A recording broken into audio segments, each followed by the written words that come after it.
You are not helping me. What's up, everybody? Welcome to Cattywampus Acres. It's Jason. If this is your first time with us, welcome. And if you're part of our Cattywampus crew already, it's good to see you again. Well, the day has come where we have to bring the La Mancha buck, the one we call Boyfriend, back to his owners. And he's done his time over here. Hopefully he's bred a couple of the girls, but got to get him back. I'm quite sure he's not going to be overly excited about the trip, but I got to get him back over there. And I'm planning on getting Miyagi and putting Miyagi in with the La Mancha does today. So if they have not been bred by Boyfriend, hopefully Miyagi will take care of that, and we'll definitely know when springtime comes around, because the ones that Boyfriend bred, they're gonna be full-size La Manchas. The ones Miyagi breeds will definitely be shorter. So we will see, but let's go ahead and get into it. If you've watched our channel before, you probably know that we don't show goats, and so we don't have like goat leads laying around. It's just that when we occasionally need to transport one of them. I do need to strap this down though. One old sweet old Boyfriend rolling around the back. Gotta strap him down. All right, got a lead. We've done this method before and it works pretty good. It doesn't go too far. Give it a couple of cranks and that'll be all good. That's all it takes. I'm pretty sure Boyfriend's probably not going to be overly excited for the trip, but I'm thinking that the girls are going to be happy that he's gone. I think he bugs the heck out of them. Rightfully so. Also got some coaxing material, if you know what I mean. A little green. The good thing is, Boyfriend's not that bad about coming to. He's the first one to come running, but he's not, I don't think he's real pumped about getting in the back of the truck. Oh, here comes everybody. Of course, everybody comes running. They see some grain.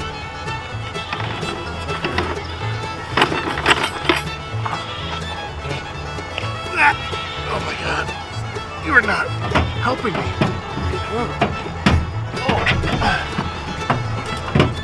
Get in there.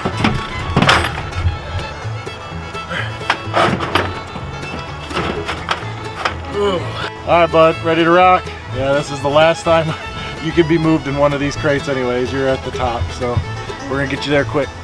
We have to go drop Boyfriend off at his real house.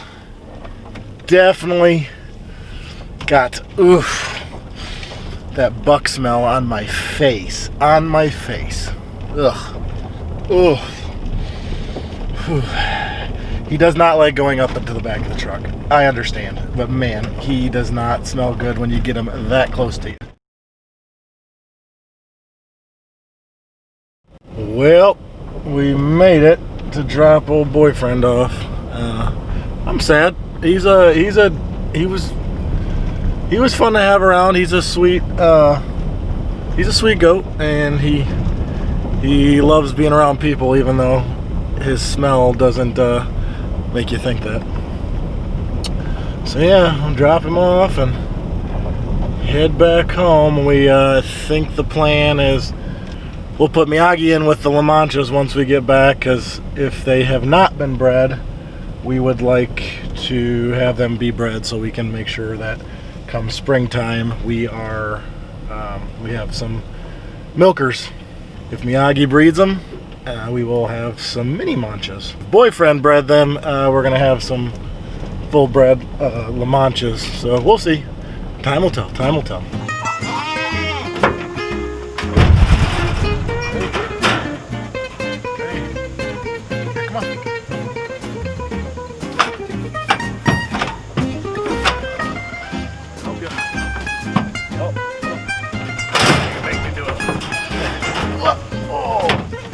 Grown.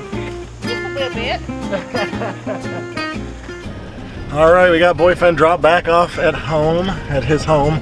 They're all moving to a new location, which is significantly farther from us, so we had to get him back this weekend. But he was surrounded by does within about 2 minutes of being inside the pen, so I'm sure he's gonna, I'm sure he'll be smooching on them before too long. All All right, back home. Time to get Big Pop out of here. You ready? I'm gonna introduce you to some new ladies. Miyagi. Hey dude, I got places to be. Come on. Come on. Come on. Is this serious?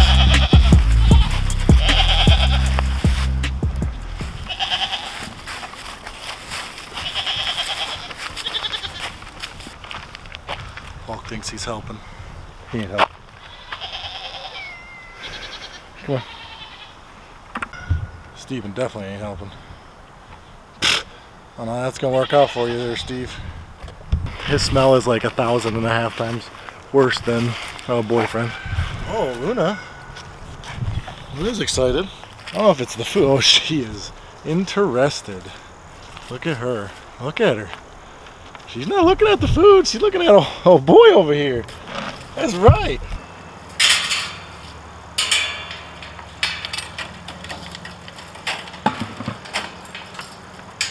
Now they want food. Huh. Miyagi's full Nigerian dwarf, and they're full La Mancha, and Miyagi is only about 3 inches shorter. So, if that. So, he's plenty good for breeding mini manchas. Not that we're experts or anything, because we've never bred mini manchas before, but it just makes sense. And what people say is you don't want to breed a La Mancha buck with a Nigerian doe, because obviously it'll be too big for them to comfortably to give birth. I don't think birth. I'm not going to sit here and say that birth is comfortable. I know it's not. What you want to do is breed a Nigerian buck like Miyagi here with La Mancha does, like these fine ladies here. And actually, I'm noticing maybe that's why she's poking at him. I think she might be flagging a little bit. Luna's flagging. So I believe Veruca is probably bred, because boyfriend was all up on her the whole time. And I don't know. I never saw him with Francine, so we shall see. Francine's never been bred before, never been in milk, so we'll see. Miyagi is a expert at knowing when the girls are in heat, so he will definitely take care of business. Isn't that right? Well, hi, sweet girl. Hi. Plan is goat kids in like March, April. Cuteness factor through the roof. Hey, if you guys aren't part of our Cattywampus crew, please consider hitting that subscribe button down below and the bell notification right next to it, so you can keep up to date with everything we're doing on the farm. If you like this video, give us a thumbs up. If you've watched our last couple of videos, you know that we had some storm damage from Zeta when that sort of made its way through the southern part of the country there, and we got a lot of we had a tree branch fall down, and then we had the chicken fence that also tipped over. I got to take care of this branch today, so got to do it.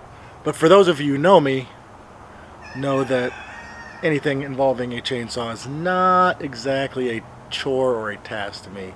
It is where my heart feels complete.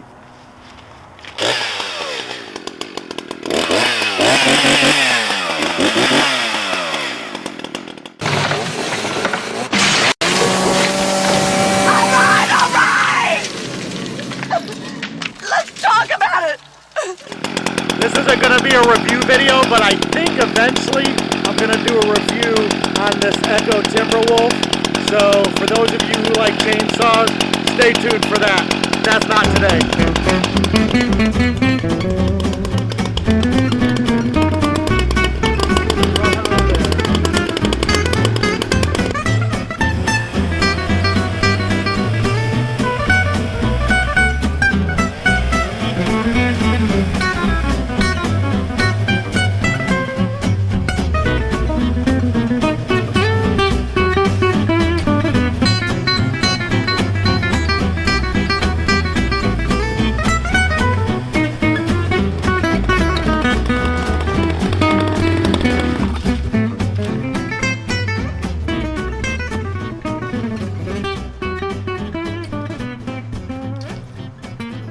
Well, all I need now is my cleanup crew, which their names are Keaton, Hadley, and Ellery. We'll wait for them to deal with that, but she's broke down. Boy, I love the smells of chainsawing, the feeling. Oh, it just gives me a go. I just wanted to point out a couple things about chainsaws. My attire is not appropriate You need to have a hard hat. You need to have face shield. You should be wearing chaps, gloves, all that stuff. I knew this was going to be quick and brief, and I've used it. I know how to handle this chainsaw very well, so nothing's a surprise. Also, my chainsaw is very sharp. Just as like a dull knife is very dangerous, a dull chainsaw can be very dangerous because you're pushing. I don't need to push with this. So a couple reminders for you at home who are using chainsaws. Wear the proper attire. Definitely wear eye protection because that stinks. You never should be pushing. You should let this tool do the work. This part right here, from here to here, danger. That's where if you just put that on by itself, it's gonna kick back and get you. So just remember, this little 90-degree angle right there, very dangerous. Make sure you know how to sharpen your particular chainsaw. And please, please, for the love of everything in this world, do not let your chainsaw go in the dirt. That's it. Let's move on. So before we end this one today, I just wanted to show you a few gardening things. Strawberries are actually doing surprisingly well. Some of these have been like planted and pulled and replanted, but they actually have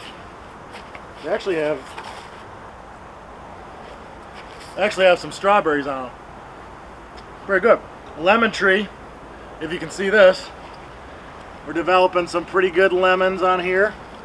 So I think we'll be hopefully eating our own lemons pretty soon. As soon as we get a little cold bout, probably whenever we decide to harvest the pigs, will be the same time we're going to move this inside the greenhouse here, because I want to make sure that it gets nice and strong before next season. But this thing is covered in blooms, covered.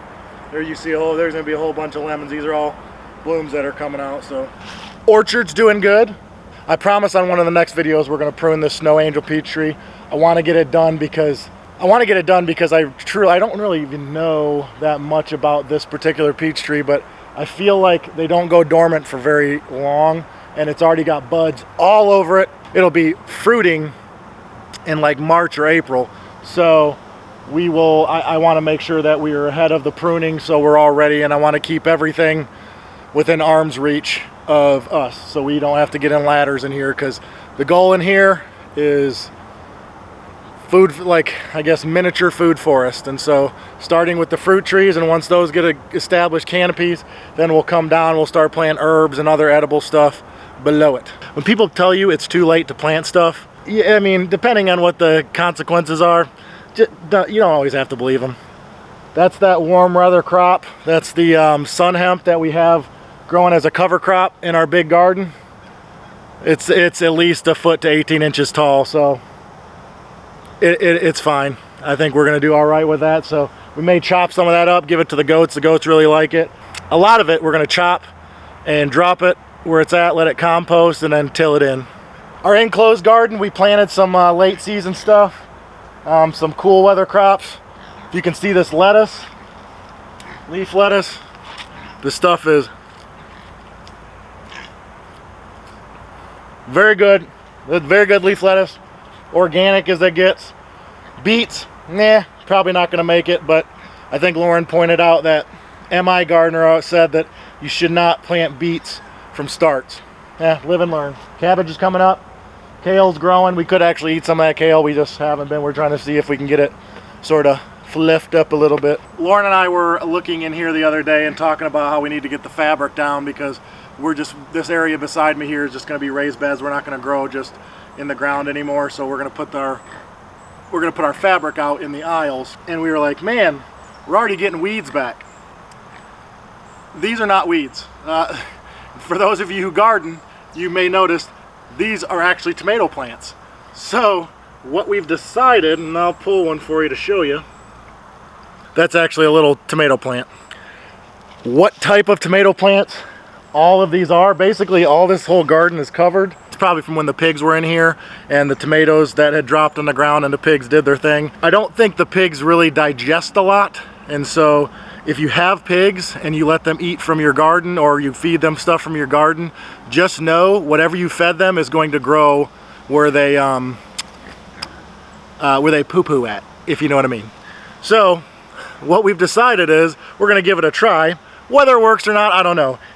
Here's what it comes down to is it's free, but we're going to try and actually put some of these in some bigger pots in the greenhouse, let them go over winter. So we're hoping by maybe February, March, we'll have some starts that are a couple feet tall. So we'll see if it works. Like I said, it's either tilling it down and hoeing all this down and letting nothing happen to it, or experimenting. And in my opinion, if you're a homesteader or farmer, always try experiments, especially if it costs you nothing. Like this will cost us nothing. We have pots, we have dirt, we have these tomato starts all over the place. Just give it a go. What's the matter? And maybe from what we do, you will see that something works or doesn't work, and you'll learn from either our mistakes or our successes. So always remember that it's good to learn from other people's mistakes and other people's successes. Specifically other people's mistakes, because if you can watch somebody else make a mistake and you don't have to make it yourself, that's fantastic. Well, that's all we're gonna cover today. Hopefully Mr. Miyagi takes off well with the La Manchas. We will see if that works or not. We do have to fix this chicken fence. That'll be coming up. We got to prune the peach tree. You'll be seeing that soon. And we'll be trying this experiment with the tomatoes, and we will definitely take you along for all that. But for now, please remember, if you're not part of our Cattywampus crew, consider hitting that subscribe button down below. And if you hit that bell, you'll be able to keep up to date with everything we're doing here on the farm. If you like this video, please give us a thumbs up. I wanted to close with this because this is a sort of like a mantra, or sort of a thing that Lauren and we've been putting on our shirts and stuff. And it's a phrase that we really come to like. I'm gonna leave y'all with this, to remember that homestead equals home fed. We'll see you guys next time.